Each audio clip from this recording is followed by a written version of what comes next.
All you see is a struggle. When I say I'm living large, you tell me it's trouble. Congratulations on your wedding. I hope your wife know she got a player for life, and there's no. Remember, I used to feed for your sister, but never won a bitter. At school, we bomb on the first little brothers with the wrong. Then the whole life's changed, and you don't even kick it, get a big money scheme, and you ain't even with it. Know in my heart you was the same little brother dad. So they got the brother's back. And I'm just like, cause I'm just laughing at you. You trying hard to maintain and go ahead, cause I ain't mad at you.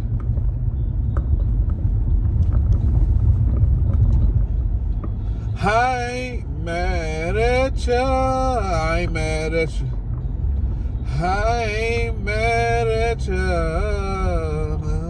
We used to be like this, the cousins fighting, playing dozens, whole neighborhood buzzing, knowing that we wasn't on the time to share, but and off the times we shared, besides bumping and grinding, wasn't nothing on the mind. At times we learned to live a life of crime. Rewind this back to a time was much too young to know. I caught a felony, loving the way the guns blow.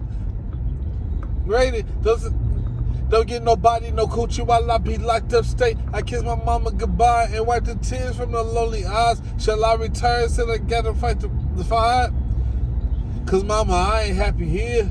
Child, for a couple years. I'm knocking buses on their back in my cell, thinking, hell, I know one day I'll be back. But soon as I touch down, to get now. But I'm just laughing at you. You niggas down, and I ain't mad at you. I ain't mad at you. I ain't mad at you. I ain't mad at you.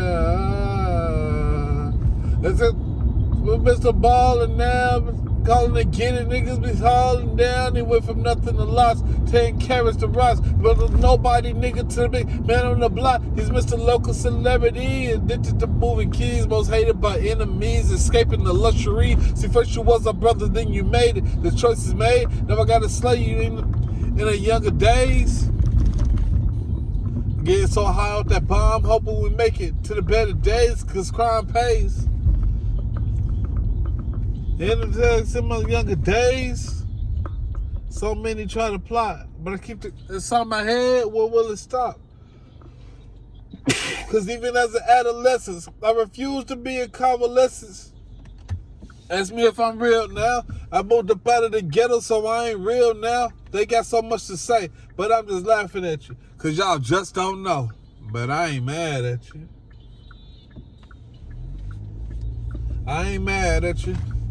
I ain't mad.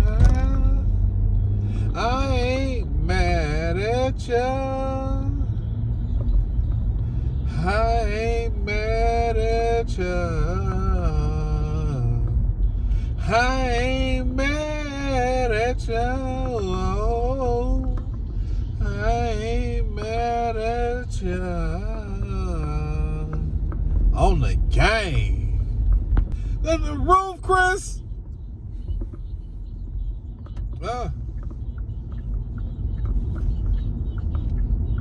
On game. God.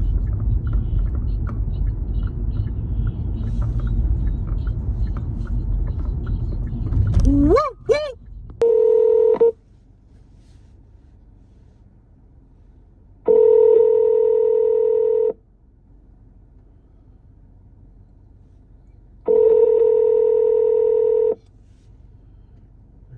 Come on.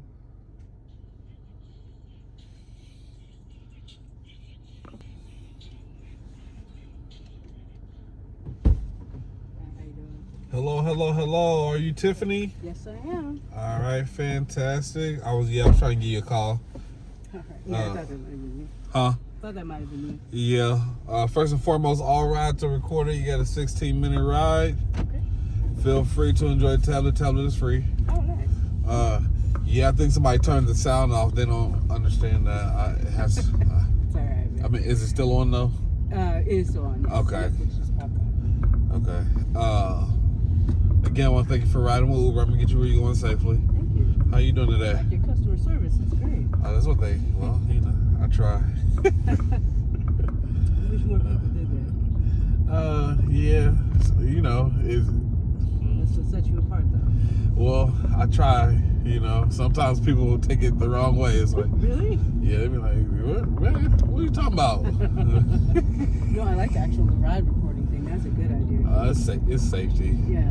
Because, you don't want it to be a he said, she said, and I've been in some suspicious Ubers. Yeah, I've heard some interesting Uber situations where I think what was it? One of those craziest moment type videos where this lady was in the Uber and you could tell she was drunk and she starts arguing and screaming with the Uber driver and she literally is like yelling at the lady and ends up like spitting in her face and there's just a whole to do and then tried to go turn around and like sue Uber or her for something crazy. Like I can't remember what it was, but he was like, yeah, no, you assaulted me. Like she just happened to have footage, which was great. Yeah, that's exactly how it goes. One bad apple made me. Oh man, I might as well. I got to. Right. Because yeah, they do. They call Uber and then Uber. It's like it feels like as a driver we're guilty until proven innocent. Right. That is it's kind of the American culture, guilty until proven innocent. Yeah. I was actually arrested for a crime that I did not commit. Somebody called and made a false allegation. Oh wow. Yeah, completely. It was somebody that I was dating, and well, we weren't dating anymore. Put it that way. And other people made a false statement and said that 2 days prior to the phone call that they were held against their will and beaten and kept from using a phone. And I just I had no clue about any of it. And I literally, at the time I was working as assistant vice president for a large bank. Oh, wow. I'm sitting at home. This wasn't very long ago, unfortunately. I'm sitting at home, and this is in May, and there's a knock at the door. Well, my car had gotten stolen like a few days before, and so I thought maybe they were coming to see if the car was okay. And my son's like, oh, police are here. They want to check on the car. And I said, oh, wow, thinking how nice of JSO to come see that, if I got my car back. And I get to the door, and the guy says, are you Tiffany Hall? And I said, yes, officer, I am. And he just pulls me out. Literally grabs my arm, yanks me out, and puts me in handcuffs. And he says, you're under arrest. And I said, for what? He goes, well, I'll tell you when we get to the car. It's 4 o'clock in the middle of the day. You see my neighborhood. My neighbors are outside doing lawns. All kind of stuff, yeah. And here I am being... abducted. Yeah, put in the back of a police car. And it was, the feeling, I've never been on the other side of the law, so the feeling of just humiliation was just overwhelming. And then I get to jail, and of course, well, as we're driving, he begins to tell me that what the charges were, and it was false imprisonment, battery, and criminal mischief. And I see the clipboard, and I'm like, or his little notes dashboard thing, yeah. And I'm like, it says witness 1, and it's her daughter who was like 11 years old at the time, and her 9-year-old son. And I'm like, kidding me? When would I have time to do all this? Well, when I finally, just from that point, I got no more information. There was nothing that was, I could get. I'm in jail now, and I can't get a hold of anybody. I'm just calling my son because it's the only phone number I know. Like, I don't know how these charges came about, but I didn't do any of this. He helped me get me out of here. They said that the offense occurred on February 20th. Mind you, it's May that they're arresting me, though. But it occurred in February. So February, March, April just went by. And then May. And nobody says anything, and all of a sudden, on a warrant scoop, you come looking for me. No, the reporting officer never contacted me. You would think that if you got a story like that, you would either go interview the person or talk to them or something, to follow up statements, because those are serious allegations. Yeah. Never got a phone call. She didn't even make the report until 2 days later. Refused any medical attention. Said she didn't want to go to the hospital. Didn't have any injuries. Well, gosh, if somebody held me against my will, you would think there would be something. And was beating me and all kind of. You would think there'd be something I could use, and none of that. And I was just dumbfounded that nobody ever came to talk to me. Just that in this day and age, someone could just be picked up for something someone said I did. Yeah, Like, yeah. It's like, come on, And then- 2024. right. Not only did I have to pay a bail bondsman to get out of jail, but then the judge ordered a ankle monitor be put on me. What? So I had to pay an ankle monitor. Yeah, I had to pay for an ankle monitor. And you know, all of this was just like, you got to be, because every step of the process It costs money. costs money, and not only that, but everyone treats you like crap. They treat you like you're a criminal, like you're already convicted of whatever it is that they're saying. And the weird part is that this was all in retaliation to a charge, an ongoing battery charge that I had against her, and so we were no longer seeing each other. And I was like, this is crazy. I know exactly why this is happening. This is in retaliation to our battery charge. Well, the state attorney's website says that they take retaliation very seriously. Yeah. Yeah, no, they don't. Yeah. No. I mean, what happened? Ultimately, they dropped it. Oh yeah. So once I got out on bond, I just happened the day that she said all this occurred, she had come to my house. I was still taking care of one of her kids, who oddly enough still lives with me now, but I was taking care of him, and she said that she wanted to come by, wash clothes, and let the kids see their brother and hang out for a little bit. And she got there, and through an argument, we were talking about dates, and I said, oh, I bet you it's in your phone.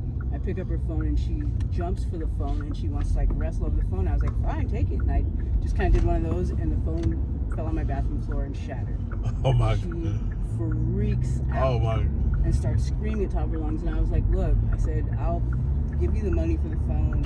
I said, what does it cost to replace your phone? And she goes, no, I'm calling the police. And I was like, it's like 1 o'clock in the morning, the kids are asleep. She's freaking out, screaming that she's gonna call the police and she hates me and all this. And I was like, oh God, this is why you don't date her anymore. So hold on. You didn't learn this lesson at 1 o'clock in the morning. Look, I learned the lesson when she stabbed me and I broke up with her. But, oh God. But just having a soft heart, I just forgot how crazy. Well, I also found out later that she was like using crack cocaine. And oh my gosh. I don't even think they sell crack no more. Yeah, I'm like, you still do crack? When did like young people start doing it? She's younger than me, and she's not even black. I'm like, what are you doing with crack? How'd you get it? Where are you getting crack from? Like, no, you know what? I already knew she wasn't African American when you said she's gonna call the cops at 1 o'clock in the morning. Yeah, I was like, what are you doing? So she tries to run out of the front door, and I yell for her son. I'm like, Zay, your mom's tripping again. She's trying to leave. Then he comes out of his room and he goes, you're not gonna do that. You're not gonna go wake up the neighbors. And she literally like does this like Superman move and dashes out the back door. And she's gone for like 10 minutes, and I'm just sitting there thinking, oh my God, my neighbors are probably like, what in the heck is going on? But she doesn't really do anything. This is kind of her MO. She comes back inside and she goes, you know what? You're gonna pay for my room, my hotel room, and you're gonna pay for my phone. I said, look, honey, I'll do one or the other. You want the hotel room or you want the phone? She says, fine, pay for the hotel room. I give her the keys to my brand new BMW, and I give her what? I give her my Discover card to go pay for the room. Yeah, I don't know what I was thinking. That was the craziest part of everything, that I did all that. But I was just kind of like, I just wanted to pacify her and get her out of the way. She stayed gone. She has a boyfriend now. We don't call him boyfriend. He's just like, I don't know. He doesn't do any good for either of them. But listen, you need to stay far away from these people. Oh, trust me, she is. You only sent me to jail one time. I'm good. But yeah, she didn't come back until around 2 o'clock the next day, and this was like 1, 2 in the morning. She comes back around 2 o'clock the next day, and she sent me a text message and said, I'm just paying for the room, and I'll be back to get the kids, because she left her 2 youngest kids sleep. I said, they're still sleeping, you're fine, I'm working. And then at 2:30 she shows back up, and she started acting so crazy and spastic that I started recording her. I'm not even a record type of person. I really don't. I don't like the way I look on film anyway, so I'm like, I'm not gonna record anything. But I had probably you had to 6 have or the 7 footage. recordings from 2:30 until 4:30 that day that exonerated me.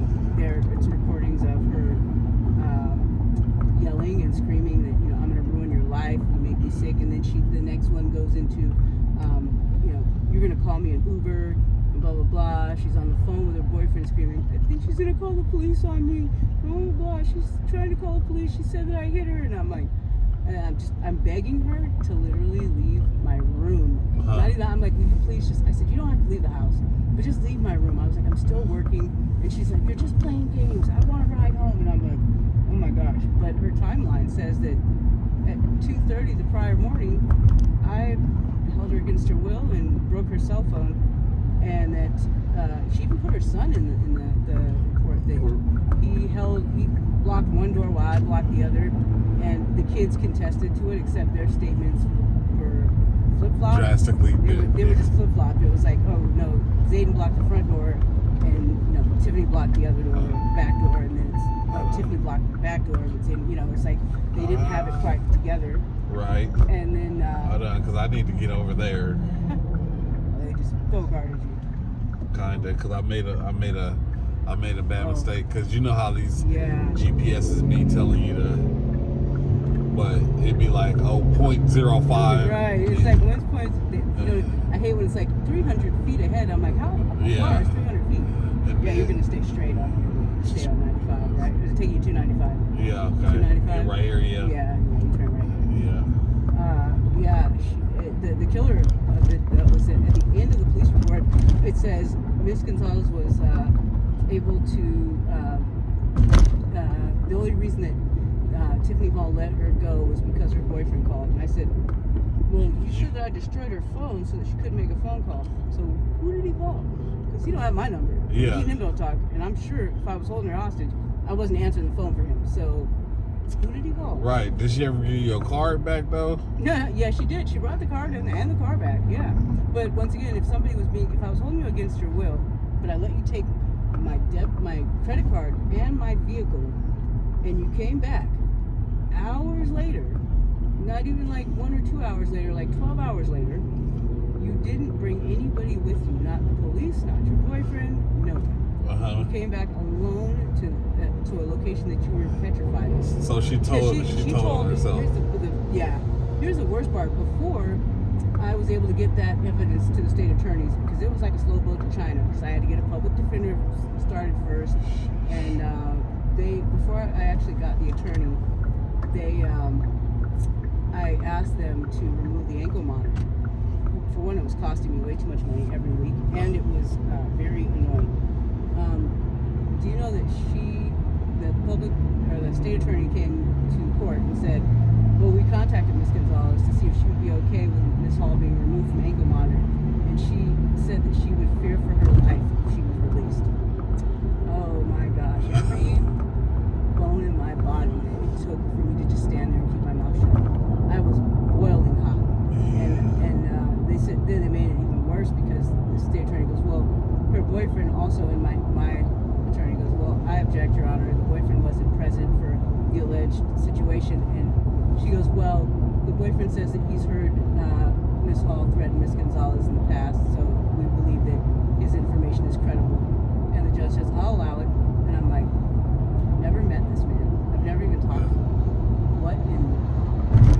This is that? It was a train wreck. And the only way that I really think I saved my own ass is because of those videos.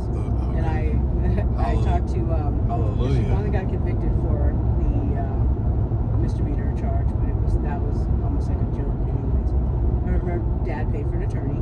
I frequently tell people it's not about the crime you commit. It's about whether or not you have enough to pay for a defense. And that's where the state attorneys and whatnot went out, because they count on the fact that people won't be able to pay for a defense. And especially, African Americans. Yeah. And so that's why they get railroaded. And she got an attorney. I don't know how much you paid for him. It was probably not a horrible amount of money, but this man drug out this misdemeanor battery charge for so long that what the state ended up settling with was a year probation with no adjudication. That means there's nothing on your record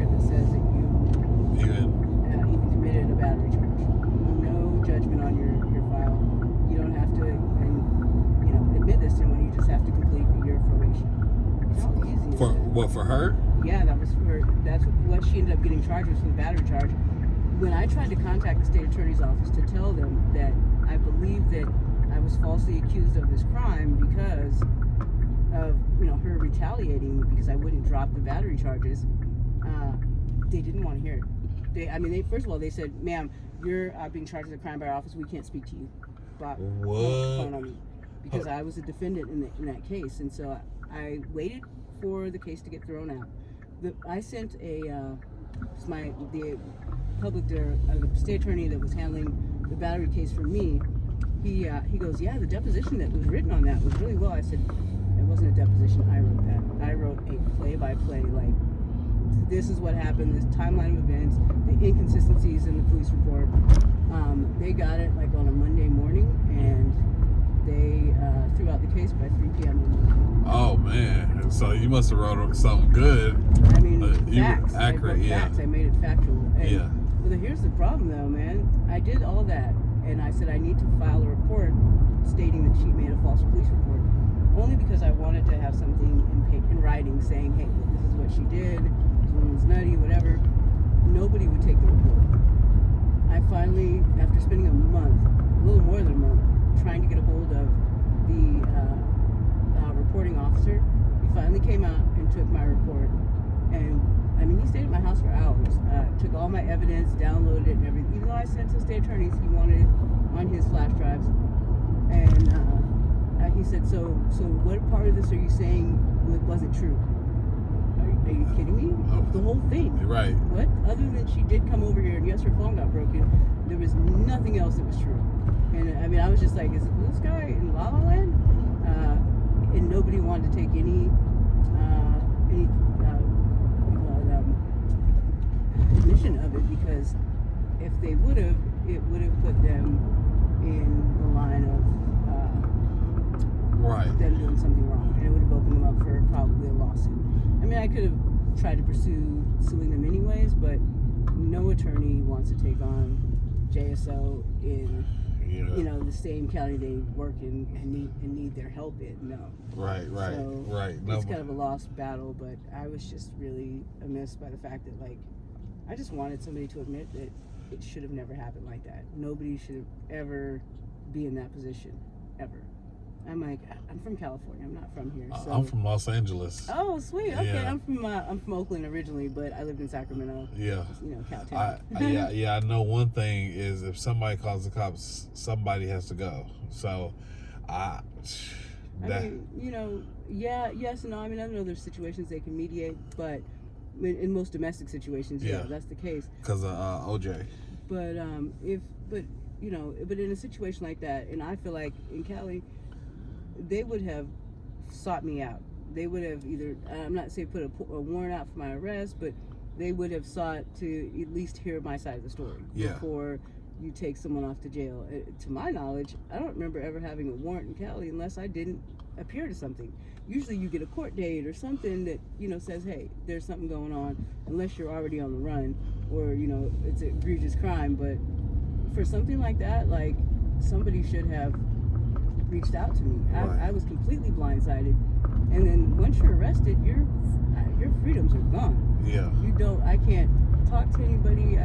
I just knew that I had taken videos that day because of how she was acting.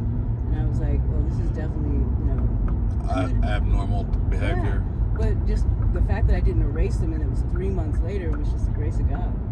Because had I not had those, I would have been up Schitt's Creek. Right here. Is this what it is? I have not a clue. It's Turo.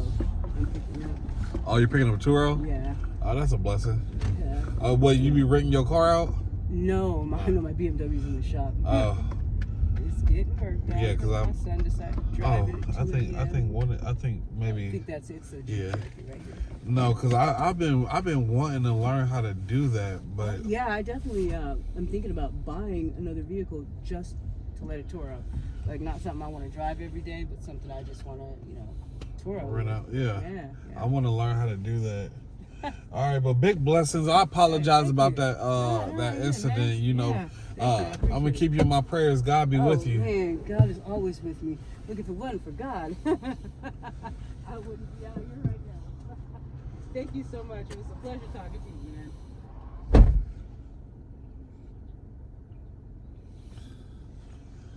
Y'all know, another one.